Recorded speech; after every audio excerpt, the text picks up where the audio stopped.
नमस्कार भक्तजनों, स्वागत है आपका।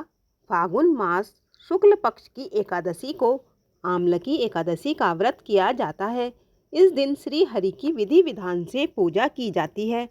पूजा के समय आमलकी एकादशी कथा का पाठ करने से व्यक्ति की सभी मनोकामनाएं पूरी होती हैं।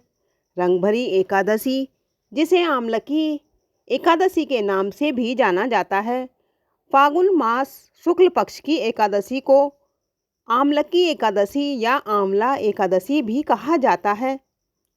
पंचांग के अनुसार साल 2026 में आमलकी एकादशी का व्रत 27 फरवरी 2026 दिन शुक्रवार को रखा जाएगा।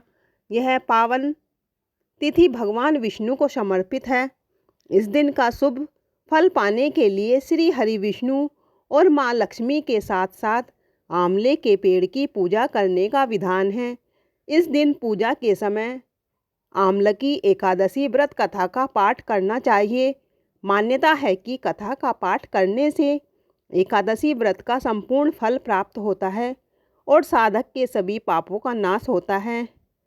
आइए आमलकी एकादशी व्रत कथा का श्रवण करते हैं। पुराणों में वर्णित है कि वैदिक नामक नगर में चंद्रवंशी राजा राज्य करते थे। इस नगर के लोग भगवान विष्णु के परम भक्त थे और हर एकादशी का व्रत विधि पूर्वक रखते थे। फाल्गुन मास के शुक्ल पक्ष में आमलकी एकादशी का व्रत बड़े श्रद्धा और भक्ति से किया जाता था। उसी समय नगर में एक महापापी शिकारी आया। वह शिकारी नगर में रुककर भगवान विष्णु की कथाएं सुनने लगा। उसने पूरी रात जागरण किया और व्रत के महत्व को समझा।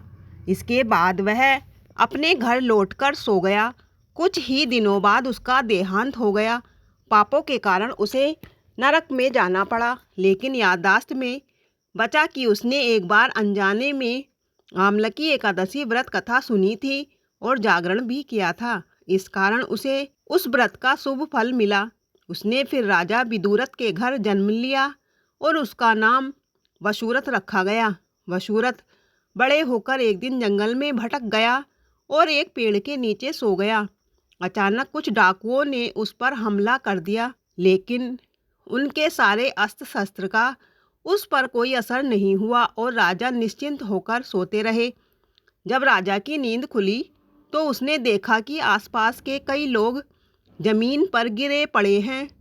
इस पर उसे समझ आया कि यह हमला उसके जीवन के लिए खतरा था। तभी आकाशवाणी हुई, हे वसुरथ, जगत के पालनहार भगवान विष्णु ने तेरी रक्षा की है। पिछले जन्म में तुमने आमलकी एकादशी व्रत रखा था और कथा का पाठ किया था। यही व्रत तुम्हारे जीवन की रक्षा करने वाला फल बनकर आया है। बोलो श्री हरि भगवान की जय।